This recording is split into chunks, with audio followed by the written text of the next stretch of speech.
Welcome to Small Biz Life, episode 144. When your ideal client is not your ideal client.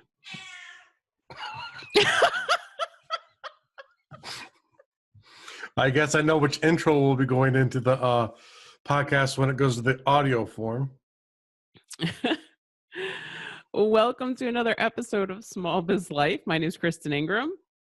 And I'm Jeffrey W. Ingram. And that was Raw in the background. Yes, that was Raw. So, it's interesting when I think I've said on the show before that we in our travels around the interwebs, there'll be certain things that just kind of hit me, certain interactions that we have that just kind of hit me, and we decide to do an episode on it. So this is actually from something that I encountered in a conversation with somebody. If you've listened to the show for a while, we're really big on having an ideal client, having an avatar. And I know some people who've done like a lot of work on that. They've been really diligent. They put it together. They have the profile. They go after those folks. And then they can't, the deal is not closing. Right. And so today we kind of talk about what do you do when your ideal client, you find out that person is not really the person that wants to do business with you. Good morning, Eileen from Maine. Good morning. Welcome. Oh. So I think the first thing that you need to do if you start to kind of hit this wall, and that's typically what happens, is you reach out to the person, they show some level of interest, but maybe not enough interest. You're kind of going through your process. And so what we kind of want to do today is kind of talk about how you develop the system to help you identify whether this person is really your ideal client. Because here's the thing, right? When I kind of think of ideal clients, an ideal client is somebody who is, who kind of already knows who I am. That's why I love referrals in my business. Yeah. And that's how on the CPA side, I'm not really taking on new clients anymore. All the clients that I have came from referrals somehow. So it's either they saw me somewhere online, or they were referred directly from an existing customer. So they know who I am. They kind of know my background. They're jazzed to work with me already. That's what you want in your ideal client. Yeah. And if nothing else, typically they're referral because one of their friends or someone who you've probably worked with in the past was talking to them, and they're looking for your services. They're looking for your needs.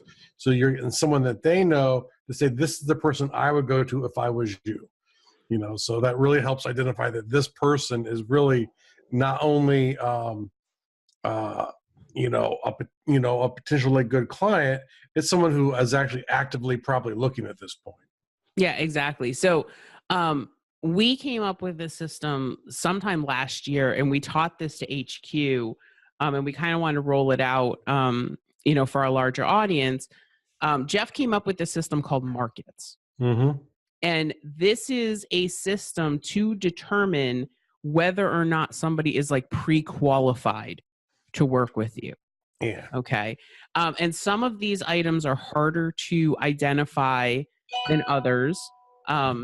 Sometimes you don't want to come out and ask the person some of these questions. Mm-hmm. But typically through either, their social media or asking them direct questions that you're comfortable with, you can identify some of these. Yeah. And the big thing to keep in mind is, this is sort of the idea of how do you tell when there's an inquiry you're working with is actually a lead ready for a sale. Mm-hmm. And it goes back, there's this old system called BANT, which you can look up. It's all online. It's kind of outdated for a modern market, but still, even in itself, sort of offers value because, it tells you kind of the things that you need to focus on to make sure that the person is ready to move ahead with the sale. And this is even harder, when you're communicating through email or you're communicating on the phone. It's hard to pull this out. It's even harder if you're doing sales. You have to really sort of guess on what analytics mean. So it's even harder if it's an online sale. So, but it does work pretty much anywhere you go. But it'll really help identify that the closer they are to having all of the letters, in markets, which is an acronym, which I'm about to go over, that are in place, the more that it will signal that these guys are ready to buy. And the first one, M, is money. So let me just say before we get into these work really well if you are selling a service, or you are doing B2B product sales. Yeah. So I'm kind of thinking like contractors, this works well for service providers, whether you're doing B2B or B2C, this Yep. works. And then if you're doing product sales, and this is even, I mean, this works for product sales if you're doing like direct sales to consumers also. So like anybody that's in network marketing, this would probably work for you too. Well, this guy tells you all of the things you have to hit when you're doing a product sale, Yeah. because you're trying to get to all of these things, and it's just probably not worth tracking if you're selling a $2 widget online. But this is Uh, like, but I think this would actually work really well too, because I know like some of the, I've had a couple like network marketing people I've talked to recently, and they're mhm, getting frustrated because people show interest in like booking a party, or having a show, and then they fall off the planet. And mhm. so this is really good for folks like you, to kind of go through really quickly mentally if you think that person hits these targets. Yeah. And the first one, M in markets, stands for money. And this one's really cold, and most of these are, because this is really sort of the brain setting for a person. But it's first of all, do they have the budget to buy a proctor service? It comes down to that, and especially if you're over the phone, there are ways to sort of try and figure this out through online stalking in a not so creepy way. But just looking at their website, looking at their public facing profile, whatever is visible, not going slimy and trying to get to stuff that's private, but just looking at what's out there about the person. If you're selling a $10,000 or $20,000 service and they have an old website on lycostripod.com, or tripod.lycos.com, they might not have the budget in place to be able to buy a $20,000 website. Well, and this could be as simple as you throwing your minimum pricing out there. Mm-hmm. So, I get a lot of calls during tax season, people looking for accountants, and I'll say, I'm really not taking new clients. They're like, oh, but I was referred and da da da. And this, and I said, okay, and I throw my hourly rate out there. I'm like, well, I charge this much per hour, and my Mm-hmm. minimum tax return is this much. And I would say probably 50% of those people go, okay, thanks, bye. And you're like, yeah, okay. But it's interesting because that's a really good way to pre-qualify people. If you throw Mm-hmm. your pricing out there and they're like, oh, then you're done. Mm-hmm. You're done. Or they'll opt themselves out at that point and say, oh, well, that's way more than I can afford, and they're gone. Yeah, and there's nothing wrong too with looking. Is there, for more expensive products and services, is there a way that they could possibly cash flow this over a few months in a sort of a micro purchasing a scenario, or possibly a service over time where there's a monthly fee, and as long as they can reach that monthly fee, they can get in like subscription service. So there's a few other ways to address this for when it's a problem. And especially if it starts to show up a lot, you might have to look at how you're structuring the way people pay. It's also, I know for HQ, some people prefer paying annually because it's to them a fixed price, even though it's really a fixed price either way, but they don't see it show up in their statement every month. And some people feel more comfortable with that than paying monthly. So being able to be flexible there without lowering your price can help address this issue to make sure that their money is in line with the products and services you offer. Yep. And if they're out of the ballpark and they can't afford it, it's probably in your best interest to stop pursuing them. You shouldn't be trying to force them to buy something they can't afford. I think ultimately cause you reputational damage. Right. Okay. So what's the second one? Second one is authority. You know, who the heck are you? And why should they buy something from you about this? Even a product, right?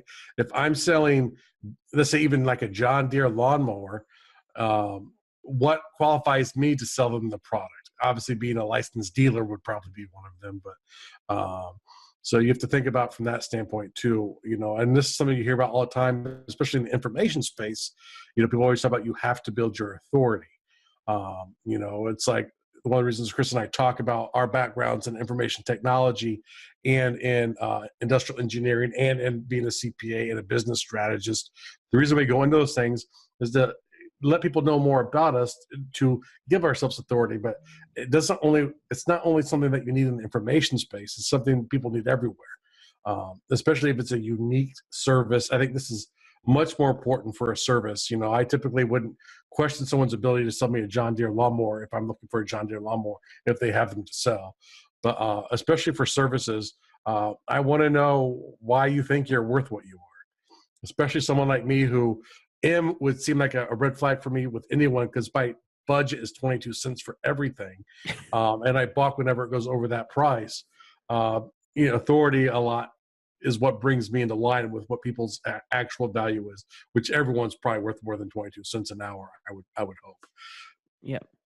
And that's the thing too, is like, that's why, you know, I have a lot of people who kind of push back and say, you know, have a blog, have a podcast, have a YouTube channel, have something, because Mm-hmm. what that does is it builds up authority.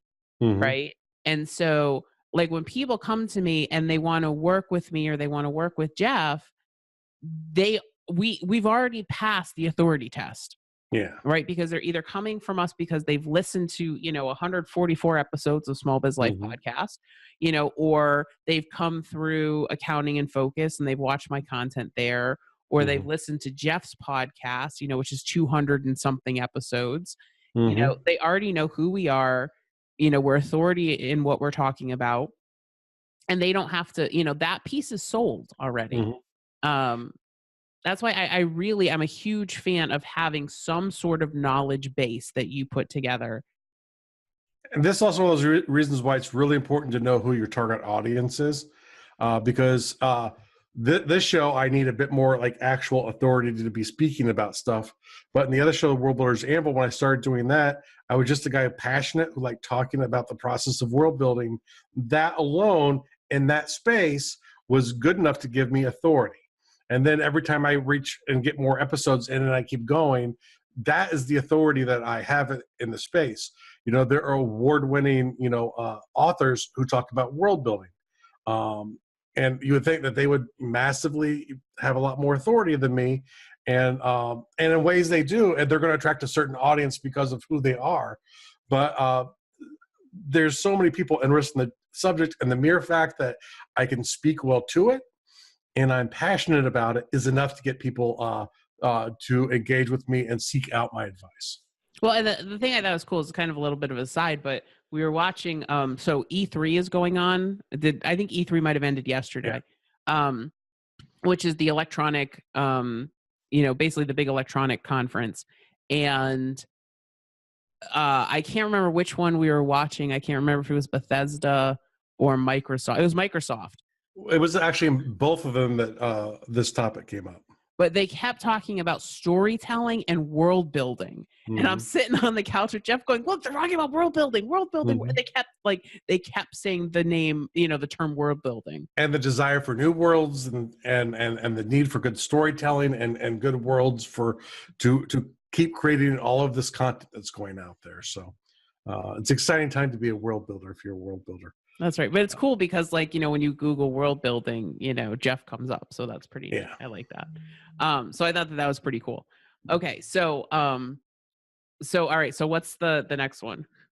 Okay. So we've gone over money. We've gone over authority. The R in markets is risk tolerance. This is so essential to, once again, knowing your audience, to understand what the risk tolerance is, because depending on how you offer things and what the reward is for what you're doing for them, it's really going to butt heads with a lot of people. And this is, I think, one from a customer standpoint is a great reason a lot of times they'll disappear. Like going back to Kristen's example of someone who's selling what are they going to call them now? Network products? Is that what they call them now? Network marketing. Network marketing products. Is sometimes maybe there's a fear that they don't want to be that friend who always has these parties, and so maybe that's a risk problem that you have to deal with them. And it's really hard to get into specifics because this is very much based on audience, who your avatar is, and what industry you're in. It's like the risk tolerance for someone in the financial district is 100% different than someone in the world building district. Well, and that's, and it's interesting too, because it totally depends on what you're selling. Because if you are in one of the big three spaces, which is health, personal development, and making money, right? If you're in one of those three spaces, people are willing to take a little bit more, they're willing to pay a little bit more. They're willing to take a little bit more risk because they feel there's more reward in it. So it's much easier to sell those types of products, even at a higher price point, than, and I'm going to pick on you for an example. I'm going to teach you how to world build, or I'm going to teach you how to study better, which is picking on me. But there are certain fields that if you're not in health, money, or personal development, it's harder to get people to take risk. Right? Yes. Would you agree with that? No, I agree completely. And really, most people, when they look at reward, it has to be something very tangible. If you can improve their health, if you can improve your like their financial situation, that's typically the types of stuff people are willing to take more risks. But once again, markets is a word as an acronym because it's all interconnected. So I could say I have Jeff's system for stock market investing, and it could maybe even work, but unless I have some evidence to back up my ability to do it, they're probably going to say, well, this guy's a sham artist, and they're going to leave me in the dust, which is why a lot of times, you see the books on, that come out, they include their brokerage statements to try and up their authority, because they're newer in the space. And always when it comes to making people more money, showing them how much money you make is a great case study in your ability to make other people money. And then testimonials on top of that will work as well. Well, that's why like Pat Flynn and John Lee Dumas, they publish their income statements every month to show you, like Pat Flynn, a lot of what he sells is like affiliate marketing, how to podcast, how to build an audience. And he shows you like, this is how much money I made last month. He does that every single month to show his authority, which lowers the risk when somebody buys one of his products. Right. So there's always that balancing act. Yep. And well, once again, you can't take these things separately, and that's kind of the other point I'm trying to get to here. All right. What's the K stand for? So the K follows the money, the authority, and the risk tolerance, and it is knowledge. Okay. And, and very specifically, what is the knowledge the person has, not only about you, your product and service, and their need for your product and service. Like maybe you have the greatest dietary supplement that will make my life better. If I have no idea it's even out there, I have no idea how it can benefit me. That's a knowledge lack that I would have. Right. Whereas, have you ever like done a search where you're like, okay, I know that I need this thing. So I don't even know the words to call it. Yeah. Right. So it's interesting. So we had this issue.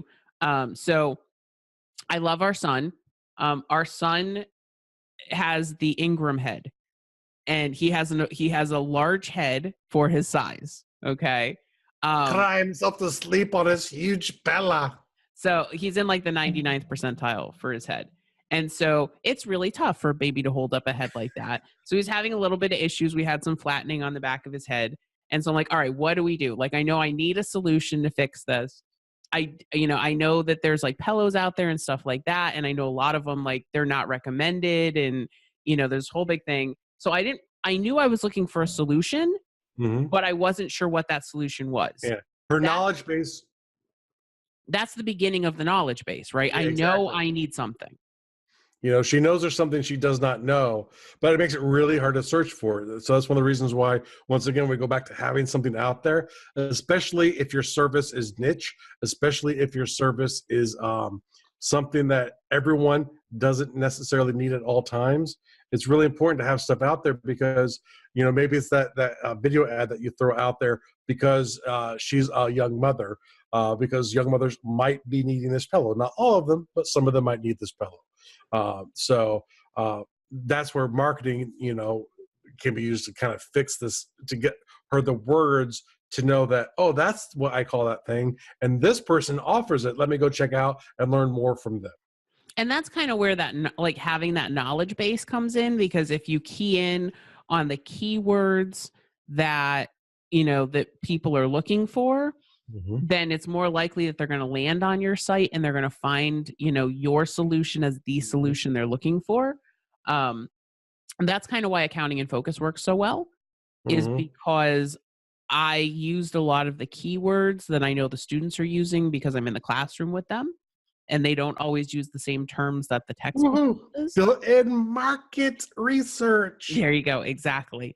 So, which I'm happy to report. So we ended up getting this little heart-shaped pillow that has like a little hole in it for their head to kind of cradle in, and it worked really, really well, and it's corrected most of the issues. So we're super Mm-hmm. excited about that. But so knowledge, again, is just knowing, the more knowledge your client has, or your Mm-hmm. potential client has, the easier the sell is going to be. Yeah. So that's what that's all about. Okay, so what does the E stand for? Okay, so first we have market, we have authority, we have risk tolerance, we have knowledge, and then E stands for eagerness.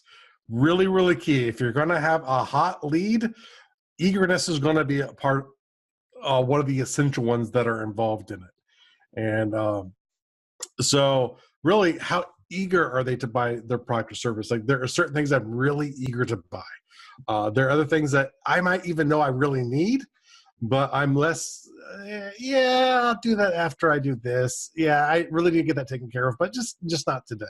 And then for different people, it's obviously, not everyone is the same, so their eagerness could vary. Once again, it's another really important one to understand your industry. Do people just seek out looking to buy stuff from your field, or do you need something to gen up the eagerness to show them why they need to be eager, why this will really improve their life? Those are the things that make someone eager. Yeah, absolutely. And I think if you can generate that eagerness Mm-hmm. in your sales pitch, if Mm-hmm. you have never watched a Russell Brunson webinar, Mm-hmm. he is amazing at getting you excited and eager to buy his Mm-hmm. products. I'd highly recommend, if you want to up your sales game, Mm-hmm. check out, Russell Brunson is the creator of ClickFunnels. He is phenomenal at generating eagerness when it's not even there. Yeah, and usually the two best ways, if you know Maslow's hierarchy of needs, which we don't really have enough time to go into today, but you can Google it if you don't know it. The closer to the bottom the need that you're trying to sell is, the more eager people are going to be to do it. If you could say that this is safety, like you need this alarm system for your home because the number of people being broken into in your neighborhood's going up, that really will make someone eager. Mm-hmm. So coming up with a compelling reason on a more basic level need is the kind of thing that will gin up eagerness. And I know .com Secrets itself really kind of goes into the psychology of turning stuff into a more basic need as a way to build up a really rabid community. Yeah, absolutely. And we'll put the links to Expert Secrets, because I know it's covered in there as well. We'll put the link to Mm-hmm. Expert Secrets in there, in the show notes for this episode. And if you're watching live on Facebook, this episode will come out on Monday, Mm-hmm. and so you can check out the show notes, and we'll put them in the Yeah. video as And well. I believe all you have to do is pay for shipping, and they will get sent right to you. So. Yeah, that one's An free actual plus shipping. hard real book. Yeah, which is pretty awesome. Okay, so what does the T stand for? Okay, so once we have money, authority, risk tolerance, knowledge, eagerness down, T is another super essential one. Time frame. Someone might go, I really need this product and I'll need it next June. not what you want to hear when you're trying to sell them today. Ultimately, you might have to give them to next June if you can't come up. And this is why you see marketing all the time. People talk about scarcity, because you're trying to give them a reason to make their time frame purchase more immediate. Because the more immediate that time frame decision is, the more likely they are not only to buy from you, but buy now. And if they buy from you now while you're with them, they're less likely to go to a competitor. Right. So I thought that I actually had this happen yesterday. So we were at a home show a couple months ago, and I met an insurance agent, and talking to that insurance agent, I said, okay, my insurance for our cars expires at the beginning of June. So if if we can talk before that, then I'd be willing to, get a quote and look things over and stuff like that. So I got a call from this person's office yesterday. That's June 12th for those people listening to it in the future. Okay, yeah. So it's the middle of June. I've already switched insurance companies. I went through the whole rigmarole, all the quoting and everything. I'm not doing it again. I just did it. And so you have to be, really in tune. Like if you're an insurance agent, ask when their policy expires. Because here's ultimately the problem. Maybe Kristin still wants to do business and get quotes going into the future, which if you pay for insurance, that's an unfortunate thing that you have to deal with all of the time. Her eagerness might even still be around because you're always looking for the best deal you can get, the best bang for your buck in your insurance. But now her time frame has shifted to 6 months to a year out. Mm-hmm. Yep, exactly. So really important to understand what their time frame is when they're looking to buy. Okay, so what is the S? So we've gone over the money, the authority, the risk tolerance, the knowledge, the eagerness, the time frame, and the last one are the stories. And that's the stories, the case studies that you have to support all of this stuff, to show the benefits, or the stories about how it can make someone's life work better, how it's a safety or a physiological need, a base need. The stories that explain the product or service to people. Because today you need stories, they stick in people's brains for forever. That's why all old mythology was created in the form of stories. It was trying to teach morality through stories, but they knew if they did it through stories, people would remember and tell the stories, which would reinforce the beliefs of people at the times who came up with that kind of stuff. So stories are the most powerful way to do it. And in most business, especially if you're doing B2B, case studies are typically the most powerful way to do it. Yeah. So, I think, I see a lot of businesses where they are not pre-qualifying people before they start the sales process, right? And you see this a lot with contractors, right? They're trying to get in, they want to do the quotes, they're not pre-qualifying. And so their closing rate is not very good. Okay. And so what I would recommend is that you have some sort of short process. I know in like coaching, they call this the discovery call. You have a 15-minute call where you're trying to suss out these items, right? These 7 items. Do they have the money? Do they understand you have the authority? Do they have the risk tolerance? And kind of go through, you can generate questions that you can ask people that will help you identify these items in your potential clients. Yeah. So go ahead. I was just going to say, one of the things I have to think about too is, I know when we started doing this, I was always confused on what is cold or warm or hot traffic you always hear about. It's really important you treat these things differently. The way I like to think about it in the terms of markets is, if they have like less than like 4 of these, like they have 1 to 3 of these things, they're cold. Or if they have like 4 or 5, they're warm traffic. If they have more than 5, they're hot traffic. If they have them all, you better be ready to go into your closing. Yeah, exactly. So one thing I absolutely love, and we're going to put up a link to this, Julie Stoyan, we're in her mastermind. and I actually have gotten to know her really well over the last couple of years. She has a product for service providers that's called Proposal Secrets. And we're going to put a link into the video, and we're going to put a link into the show notes for the podcast. This product is something that will show you how to get paid to put your proposals together. And I know that that is something that is very expensive for a lot of businesses, right? Because you're going out, you're putting together all these quotes, especially if you're, if you're a coach, if you are into marketing or web design, you put a lot of effort into putting together a proposal. Mhm. This system will teach you how to get paid to put those proposals together. And I'll tell Mm. you, I've started going through this training. I've talked to a lot of people who've used this training.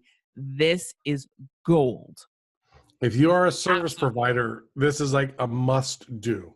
If you Absolutely. offer value beyond just typing something out for someone, and even then there might be a way to get it to work, I don't know.